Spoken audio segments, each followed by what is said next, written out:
Get onto our topic today, I do want to give I don't know, I guess some sort of disclaimer, because this is a really serious topic, and one that I think people don't realize it is as common as it is, because we're going to talk about abusive relationships. So to tell you a little bit about who I am and why I'm here, I'm the face behind a page called Christians Who Curse Sometimes on Instagram. And what we do on our page is if you don't know who I am and you look it up, you're probably going to roll your eyes, because it's a lot of just like Christian humor. But what we do in our stories is we share the real experiences of Christians to encourage other people. We talk about everything the church doesn't want to talk about. We talk about sex. We talk about, abusive relationships, mental health, and we just share real stories with real advice on how to love people better. And part of that was launching a podcast. So what we do is we just share a story of someone who's been through. That's why it's called I'm a Christian Who. Every episode starts with that phrase, I'm a Christian Who. And then in the past, we've had someone who survived a mass shooting. We've had someone who's addicted to porn. We've had someone who's diagnosed with bipolar disorder, all sorts of stories. So if you want to listen, you can listen anywhere where you find podcasts. But this episode in particular was a really, really tough one, because abusive relationships are something where I don't know how good the church is at talking about them, and talking about them in a very real way, because it's something that we all know happens. But this episode in particular, I knew would be controversial the second we hit record. I didn't know a whole lot about her story. I knew the basics of what she submitted, but Alexis was married to a pastor, and the pastor was her abuser. So it was a really, really tough story, because she was a pastor's wife throughout most of their marriage, and they had started dating in high school, and then got married at 21 and went right into ministry together. And, for people to be in an abusive relationship in church is tough enough, but for that to be the pastor himself, there are more layers into that. Now, the other interesting thing about Alexis's story is outside of some physicality, she says that the relationship was not physically abusive. So this isn't that I don't want to use the word traditional lightly, but that kind of understood abusive cycle of, you assume someone's being hit, or someone's being hurt, or someone's being assaulted. She didn't have that in her experience. She experienced abuse in a lot of other ways. And she shares a lot of that on the podcast. She was financially abused. She was emotionally abused, mentally abused, and even spiritually abused. And I think the thing that can happen in so many churches is when men and women come forward and say that they're being abused, there's a reputation out there that churches either tend to downplay it, or they say, well, you just need to fight for the marriage. It couldn't be that bad, especially when there is no physicality in the abuse. I mean, if there is physicality, I think that's something that almost makes it easier for us to say, like, of course you should get out of that. If he's hurting you physically, we should get out of it. When that emotional, financial, spiritual, mental, psychological abuse can be just as bad as that physical abuse. So I have to put the disclaimer out there. This is not anything that I have personally dealt with or struggled with in my life. I have people close to me who have, and I spoke to Alexis and read a lot of different stories that people submitted after I shared her story. So the first question I want to ask, and I would love to kind of poll the room, before we launched this episode, I asked on my page, where we have over 400,000 Christians who follow, I asked them, have you been in an abusive relationship? And I would love for you guys to guess what percentage of Christians do you believe have been in any form of an abusive relationship? What percentage do you think have? I'd love to read all of your guesses.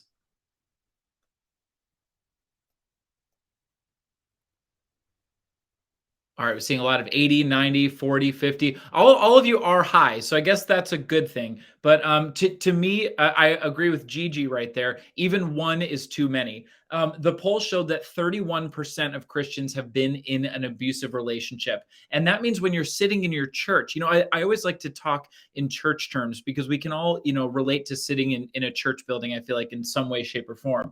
And it's so hard for me to visualize, sitting in that church, looking around and thinking 1 in 3 people in that church. Oh, sorry, RBC, it's 31%. when you look around and think 1 in 3 people, that means, between you and the 2 people, one person on your right and left, that means one of those people have been in an abusive relationship, which is mind-boggling to me that it's not talked about more when that many people do it. So what Alexis said, and I want to be respectful to Alexis's story. She chose not to name her ex-husband or his church that he is involved in, to respect the people who are in that church as part of this episode. So I just want to be clear, I'm not going to be naming him and not be naming the church specifically. But she shared a lot about her experience when when we say sorry, Em, I saw what you said. When we say relationship, we mean romantic, right? Yes, for this conversation, but abusive relationship does not have to be romantic. It can be parents, it can be siblings, it can be any type of relationship. It can even be coworkers. You can be in an abusive relationship. But for the sake of this conversation here, we're talking about romantic. By the way, if anybody has any questions or any input, please feel free to raise your hand. I would love to bring you up to the table and include you in this conversation and hear your perspective. So, the one thing that was interesting that I asked Alexis was when she brought it to her church, and she said this is something that might be hurtful for a lot of people to hear, but she told me privately off of the episode that when she went to her church, the first thing they said to her was, excuse my language, I'm about to curse a little bit, is they said, yeah, he can be an asshole, but you can kind of be an asshole too. Which broke my heart to hear that she said that anybody in any sort of church leadership would treat it like that. So one thing I want to focus on, since Salt is a dating app, is there are so many red flags that come up when you're in an abusive relationship. And I was talking with a Christian account a couple months ago, and they said something that I felt was very hurtful. And then I realized they didn't mean it to be hurtful. They just didn't understand. Is we were talking about abuse in marriages, and this page had said to me, they said, well, you would know if you're getting into an abusive marriage because you would see the signs and be able to get out before you get married. And I thought that was such an ignorant comment to come from a Christian page, because I know many stories where people either don't see any red flags or they ignore the red flags and they just don't know about them, that they go into a marriage and then they feel very stuck in this abusive relationship. I do see, Danny G, that your hand is up. I'm going to get you to a second. I'm going to get to you in a second. But one thing that Alexis was sharing was those red flags. And what she said in the episode, you can see clips on the I'm a Christian Who podcast Instagram page. She said their entire relationship as teenagers and young adults was very God focused. It was, he was a Christian, she was a Christian. They were determined to do ministry together. So she said a lot of the red flags were not the blatant ones that we assume that they are. Like he pushes her, he talks back to her, all of that stuff, which she said did happen, later down the road. But she said a lot of those red flags were just in her gut. He did a lot of small things that raised red flags that she chose to ignore, or that she chose to kind of push down and be like, it couldn't be that bad because we're both Christians and he's a man of God and we're moving towards ministry together. Now, a lot of that just got worse and worse and worse. And I'm going to bring on, some people now to talk. So Danny, hi, how are you? Yeah, I'm very good. How are you doing? Good. Do you have a question or something you want to share? Yeah, something to share, I guess. Um, so, first of all, I have my hand up in terms of guilty as charged. Um, I got married and like 2.5 years ago, and found I had all this anger, and I've never had anger before. I'm like a really patient, peaceful, happy, jokey sort of person. And I I lost count the number of times when I got so angry I couldn't stay in the house, and I went and slept in the car. And I Wow. eventually got to the point where I literally just had stuff with me. So I had, things I could wash my face in the morning so I could go to work, without them knowing. Spare clothes, had blankets, pillow, and all the rest of it. Um, and eventually it became too unbearable. On decided to leave permanently. That's what happened 3 months ago. Um, but then I realised that actually there's two that tangos, and I like that. I like that phrase. The comments that the pastor had, basically saying, you can be an asshole too, because actually, you know what, we both do mess up, don't we? It's no, you can't have a relationship and only one person be guilty. So it's important to take responsibility. You can't take responsibility for the other person, but you can take responsibility for your responses. Um, but I had so much guilt that I felt so angry all the time. And in the end, I just realized that this person is not for me. And actually, it turned out she might not even be a believer. So, Yeah. Well, I mean, that's really interesting, Danny. So are you saying you struggled with almost being the abuser because of your anger? yeah, I mean, if I'd stayed, I would have been the abuser. Like, literally, I mean, you could argue it was mental abuse because I walked out. I abandoned her because I couldn't handle it.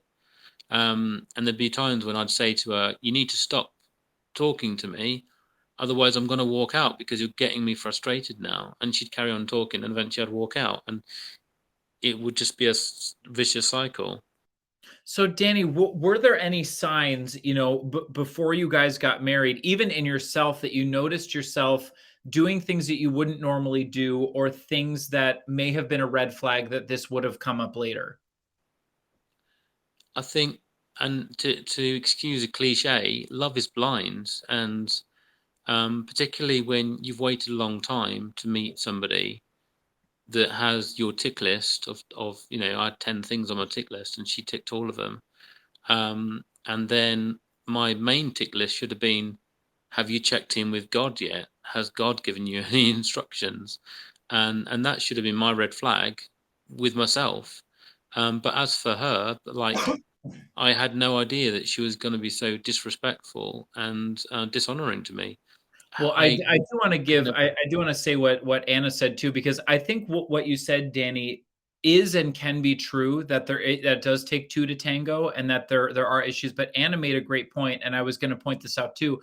There are many, many, many millions of situations where innocent people who do nothing get abused, where they are with somebody who's probably a more severe abuser than maybe you are, where they have full control and people just are not safe and cannot get out, and they are genuinely, like, I mean, not to say people aren't sinners and that we don't have our struggles, but there are people who are in situations where they are stuck and they are fully being abused. So I would love to hear, Danny, if you're still there, what are you doing now to move forward? What are you doing now to fix this and be a better man? So the main thing is connecting more with God. So and disconnecting myself from relationships. So I've prayed and I felt God said take 3 years off dating anybody, and I've respected that and I've obeyed that. I know it's for my good, but also there's a guy I know who suggested I look on some Vimeo videos on dealing with anger. Um, and yeah, I've still not got around to doing it, but yeah, just generally. But I don't really know where to go. I think the main thing is speaking to people that have been there and done it. That have come out the other side and beaten this. Um, Danny, I have to give you credit here. I think it takes a lot of bravery to step forward and admit that you may have been the abuser and to seek help in the way that you are. And I think that's a really fantastic thing that you're doing. I think we as Christians can get in this mindset of, we just, we can't forgive people. People can't change. And I think, Danny, just showing how seriously you're taking this, and Nads just took the words right out of my mouth. Therapy is a great way to work through that, to really figure out the roots of what you're going through so that you can be a better person. So thank you so much, Danny, for sharing. yeah, I might just add one like last little thing. I don't want to hog the mic, but Mhm. um, the root of it all was actually my childhood, when Mhm. because I've done quite a bit of digging and praying about this. my childhood, when I felt that I was invisible and I was not heard when I was being abused by my biological father. And what that ended up leading me to was actually to become an extrovert and to become, I've basically done some acting. So I've basically, I've gone into a position where everyone can see me, the whole world can see me. I'm even on TV on some shows. And Mhm. the driver behind that was I felt invisible and not seen and heard. I didn't even feel that God saw me. So that was the root of it all. Wow. Well, Danny, I hope you get help and can get healing in what you're going through. Um, man, I was not expecting that kind of a story to come up. So let's see. We'll invite Felicity up here. Hi, Felicity. How are you? Hi, I'm doing all right. How are you? All right, Felicity. Do you have a question or something you'd like to share? I'd like to share from the other side because I don't think it's the exact same situation either. I think there are different, like, particularly with narcissistic personalities, which was what was shared on your podcast. Mhm. I had heard of friends experiencing that or people being with narcissists. And I did not understand how someone could end up in that situation. I'm just like, it must be someone who just is really like needy and really like just, needs to be in a relationship. Like, I feel bad saying that because some friends that I'm just like, um, I'm like, it would be like, I would never fall for that. I would never let someone treat me that way and never end up in that situation. And then this year, I experienced it and it is I really, really appreciated you sharing that because it's not obvious and it's not it's not at all um and the red flags with especially man, like I especially in the Christian communities, I feel like when it is you're dating a Christian and a lot of it is childhood trauma, but like unfortunately Well, let's the start with this, Felicity. Was this a dating relationship or a marriage relationship? it was dating and but I can understand why people do end up marrying them because I had a hard time finding a reason not to stay because he was great on, like, did everything right, always knew the right things to say whenever I had a concern. And they talk about like that kind of like golden period, but I didn't have peace and I felt for some reason I felt like I was trapped, like I was losing myself, but yet like ministry wise everything aligned and like talking to people like nobody nobody could affirm like what I was feeling and sensing, and it was really really hard for me to every time I had concerns and brought it up there was these grand gestures, and it definitely like moved faster physically than I normally like I've been very very very intentional with like not like kissing early on and things like that, and it just was so emotionally intense. And then with like anyways, there was the things that went on, and I could definitely tell the whole story, and I won't. But Well, so it what was I think I want to focus on the parts of your story that can best help people because we're sitting here on a dating app right now where people could swipe right and have no idea that the person they're matching with is a narcissist. So, Felicity, what were some of those first warning signs that if you could go back, you maybe would have seen them sooner?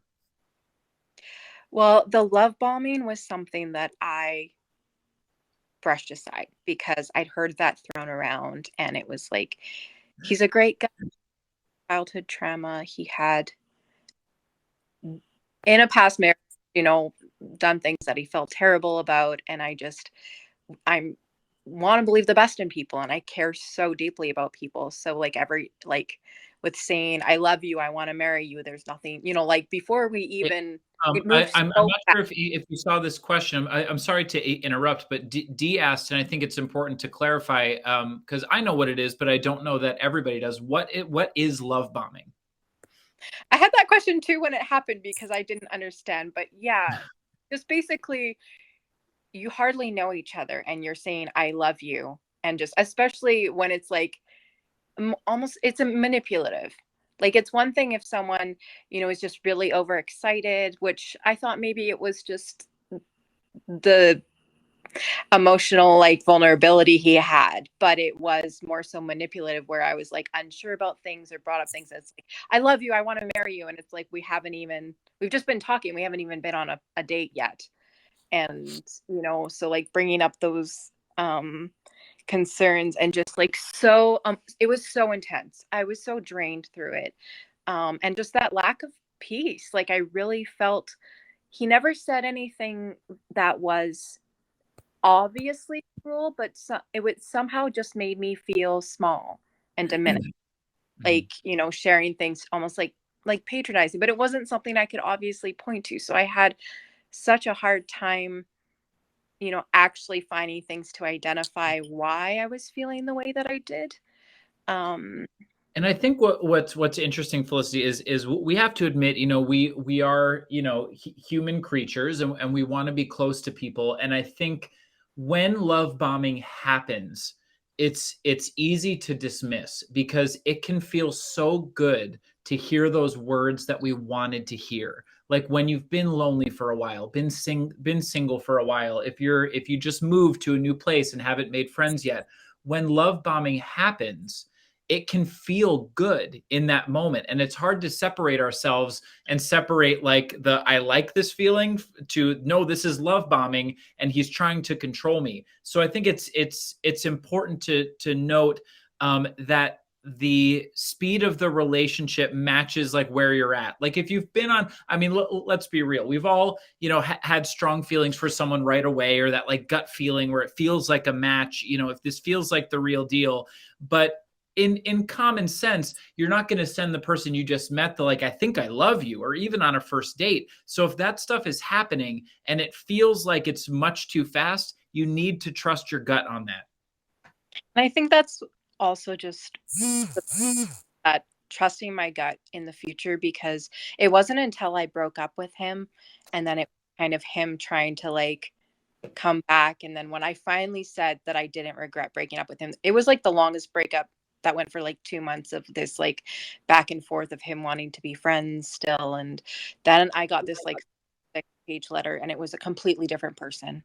Like, wow. I don't even, I wish I never read that letter, because like it messed me up so much. Like, Yeah, so I know that's another big sign of an abuser is when they do something that hurts you and you start to step back, or even I think they know, a lot of abusers know that they're being hurtful. So when that happens, it's usually matched with a grand gesture to make up for it. It's the big bouquet of flowers or the surprise date or something like that to make you think, oh, it's not as bad. I can forgive what he did to me because he did something bigger to make up for it. And the scary cycle that that you can get into is the abuse keeps getting bigger and the gestures keep getting bigger. So you keep forgiving and get in this cycle that I think a lot of men and women don't see. There's those big highs and lows that when that happens, that's a big red flag of abuse. So Felicity,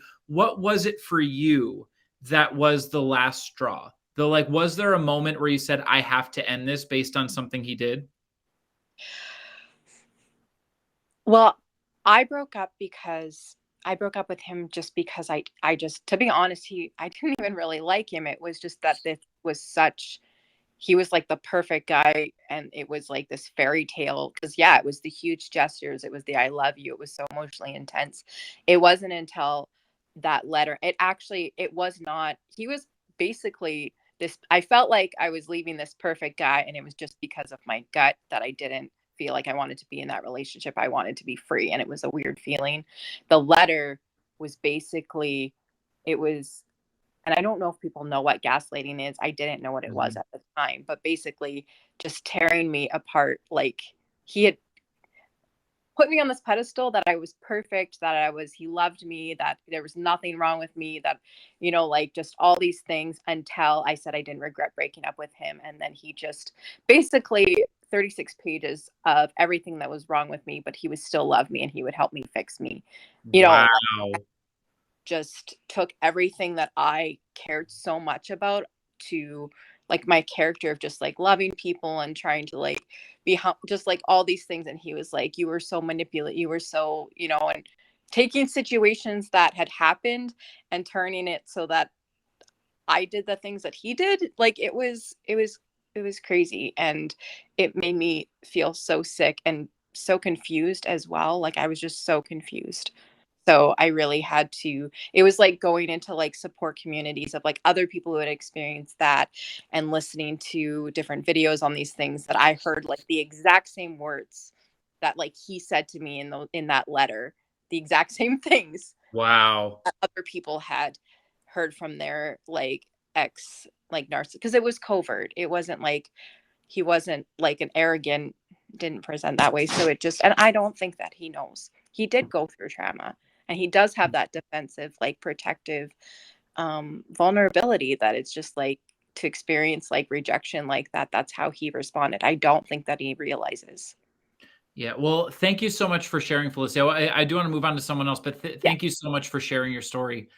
Now, I think that the interesting thing with this, and why Felicity's story is so important, is that you know, she said it herself. Like, she didn't know what a lot of this was. She didn't know what those signs were. And I would bet, I would guarantee, there is somebody here in this salt table right now who may either be in an abusive relationship, or someone who's about to be in one, that now will see those red flags and be able to protect themselves.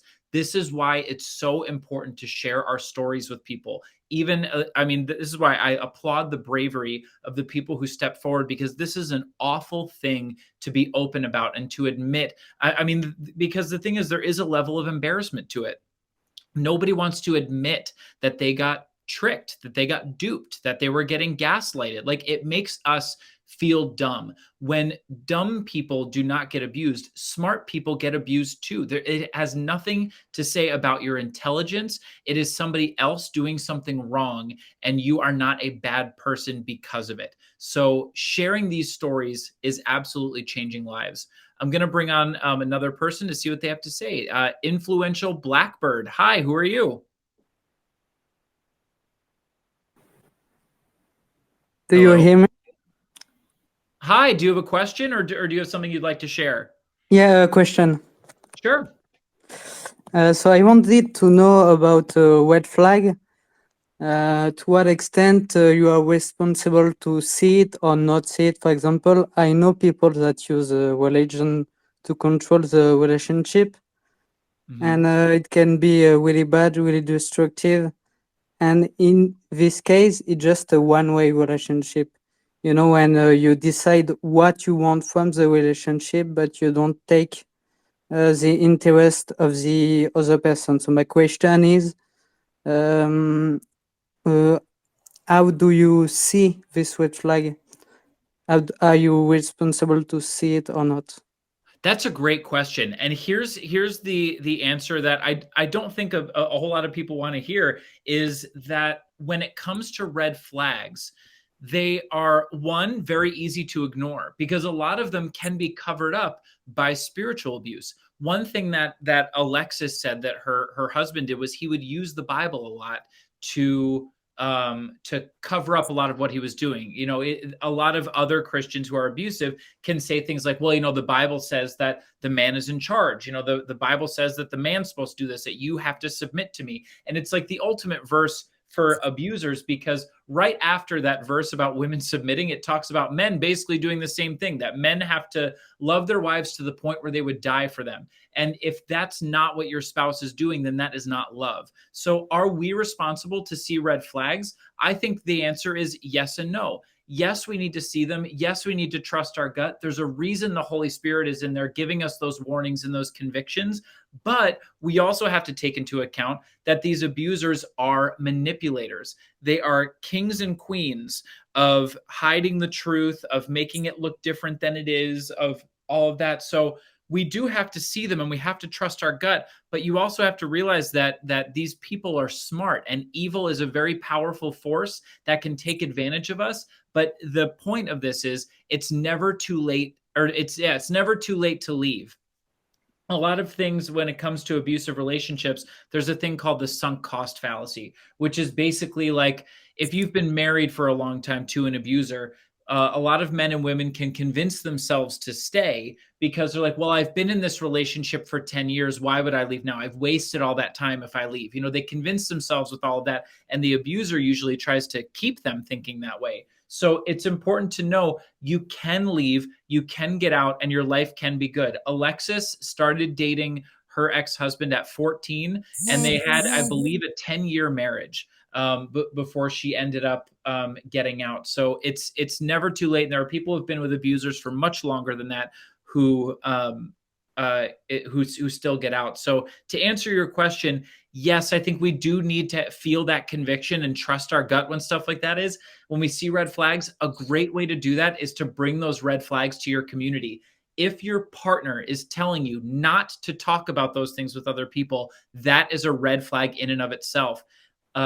Women, you should be able to go to your girlfriends and talk about those things, those little things that bug you about your boyfriend, or things that you can ask and be like, hey, can you guys be real with me? Like, is this a red flag or is this just a quirk? And you have to trust people at what they're saying, because it's a very tough thing to bring up with somebody. So yes, we have to take personal responsibility while also accepting that abusers are manipulators and will make it seem like it's not what it is. Does that answer your question?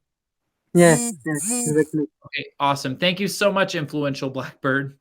I love these animal names on here. All right, I'm going to bring up Carl. Hi, Carl. How are you? Can you guys hear me? Yep, you're all good. Hi, Carl. How are you? Doing well, man. How are you? Thanks for bringing me up. How you doing? Good. Do you have a question or something you'd like to share? Well, I wanted to contribute a little bit. So I took a few notes. I've been listening. I really appreciate, the question that was just asked and the feedback you've been given in the platform and the information. I'm a little bit new around here, but I won't take up too much time. I wanted to share a personal situation wherein I escaped an abusive relationship. It was about a 3-year on and off relationship. It was a fiance. And it was a person who I respected because they had come from challenging situations, as I had accomplished a lot of things or overcome a lot of challenging things. A little small background on myself. I come from a family wherein both sets of grandparents were married for over 40 years. While my mother and father weren't married, my father's been married for over 20 years. And I just have, I guess, a conviction as far as doing the righteous thing and having a biblical background. So that being said, the situation kind of got turbulent. I mean, red flags. There was verbal abuse. There was emotional abuse. You talked about some of the things, the gaslighting, the isolation.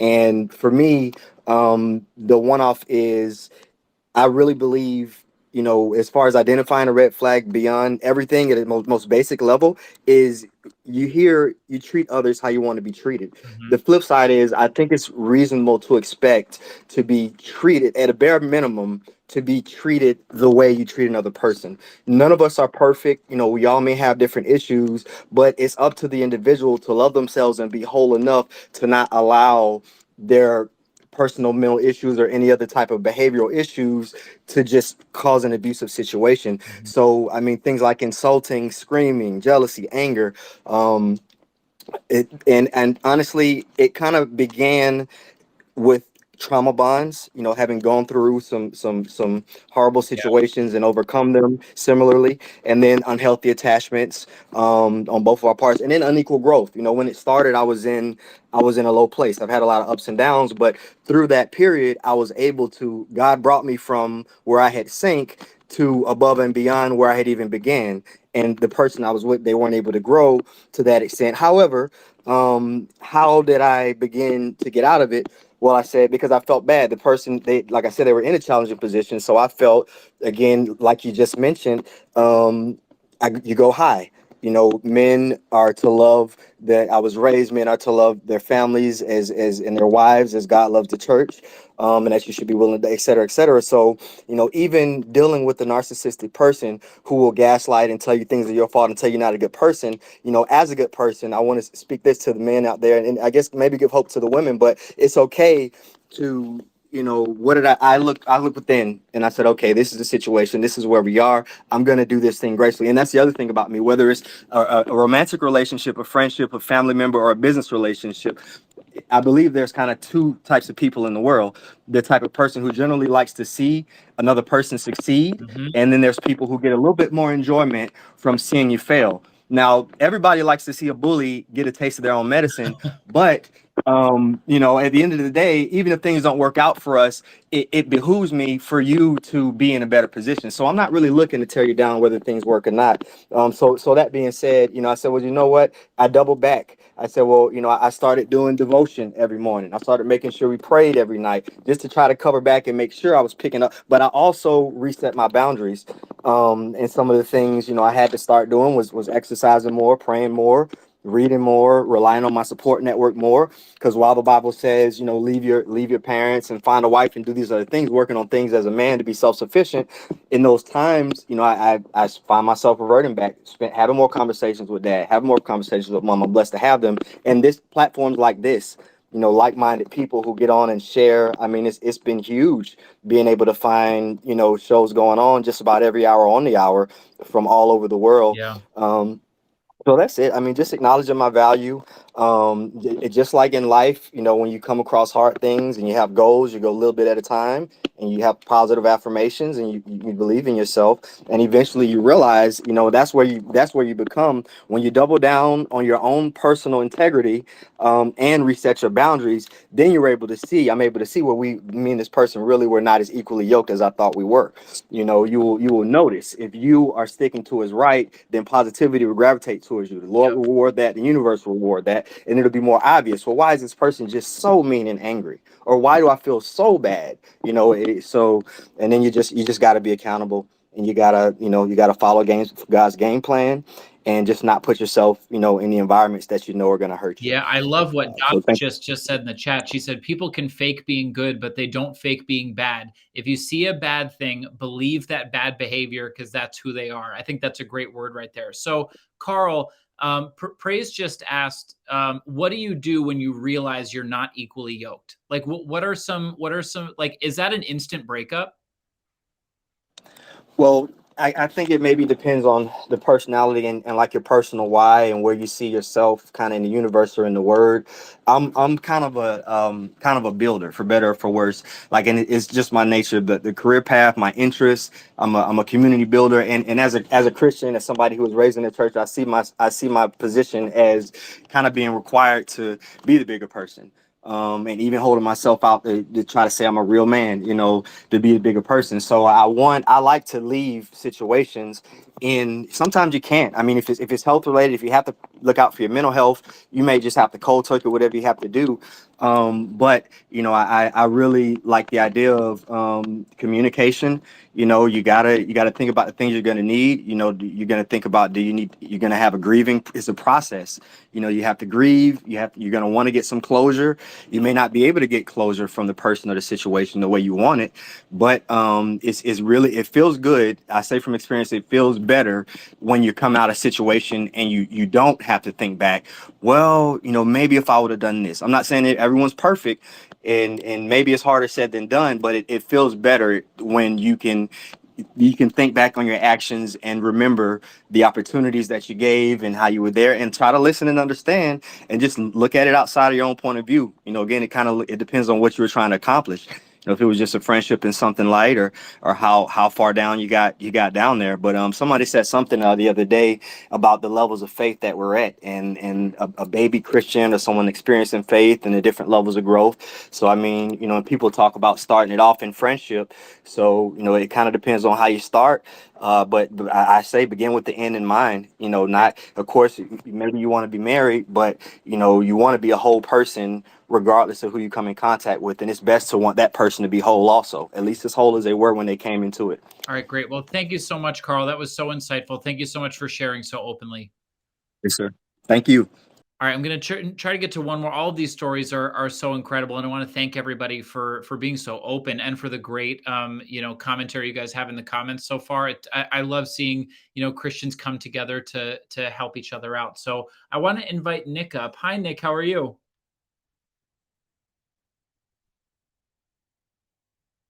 Oh, Nick went away.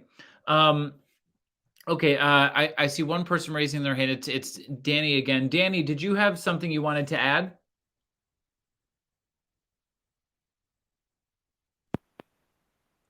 Can you hear? Yep. Hi, Danny. Was Yeah. there something else you wanted to add? Not related actually.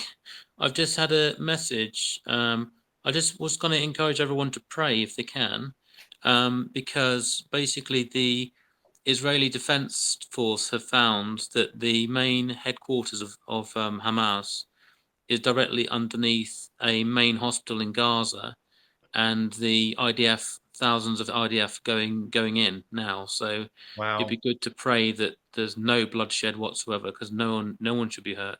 Everyone's important to God. Absolutely. So I just thought I'd just share that. Thank you so much, David. Yeah, we'll make sure we're praying about that. All right. Oh, Nick is back. All right, Nick, we tried to bring you on before. Nick, are you there? I hear you. Nick, are you there? Oh yeah, I'm right here. Sorry, it logged me out for whatever. I think I had the log out button by accident. I don't know how I've done that, but never mind. That's okay. So, Nick, do you have a question or something you'd like to share? Yeah. Some I'd just definitely like to share. I definitely think, and when I'm looking at a lot of the topics, even one of the things that Carl was actually sharing. So, and I actually thanked him for his service. So I'm really like blown away by just where things have to actually be.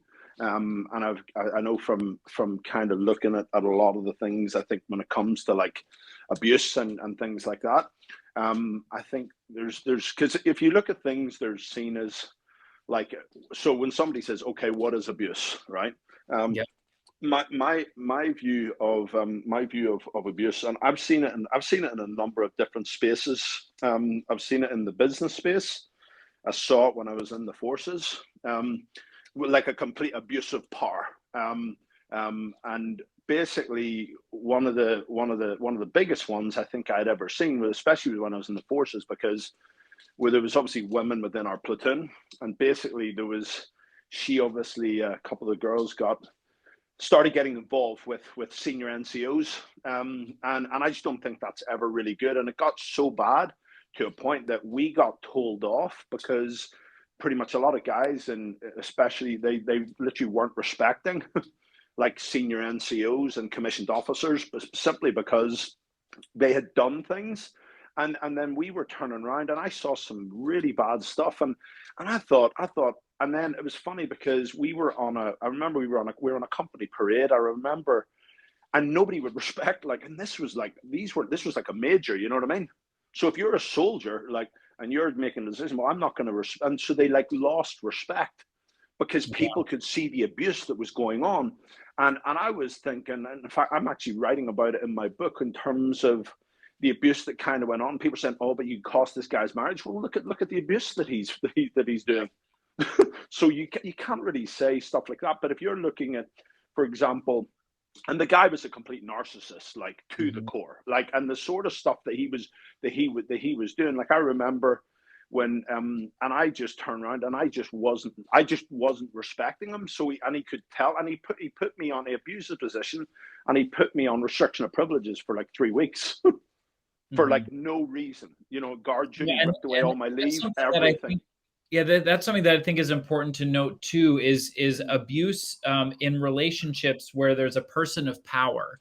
Like if there's, if like, men or women end up dating their bosses or end up dating, things like that, there can be that power disparity that can make somebody feel like they have the power in the relationship too. And that's where abuse can stem from. So thank you so much, Nick, for sharing. Yeah, no problem. Yeah. So just to close this out, guys, I just really want to encourage you guys that if you're listening to this, if you're hearing this and you're questioning whether you might be in an abusive relationship, if you have that unsettling feeling or that questioning, it likely means it's something you need to seriously consider, because a lot of people who are not, or everyone who's not in an abusive relationship knows, but there are people who are in abusive relationships who don't know. But when they get that unsettling feeling, or they assume it's normal, or they assume it's something they can fix or something they can make better, It's important to seek out community in that moment. It's important to not question your gut. And there's nothing wrong at all with getting input from people around you, because better safe than sorry. I mean, you might have that unsettling feeling, go to your friends and they'll be like, oh no, your husband's just kooky, you know, something like that. And you'll know if he is or not. You have to trust, you know, God gave us the Holy Spirit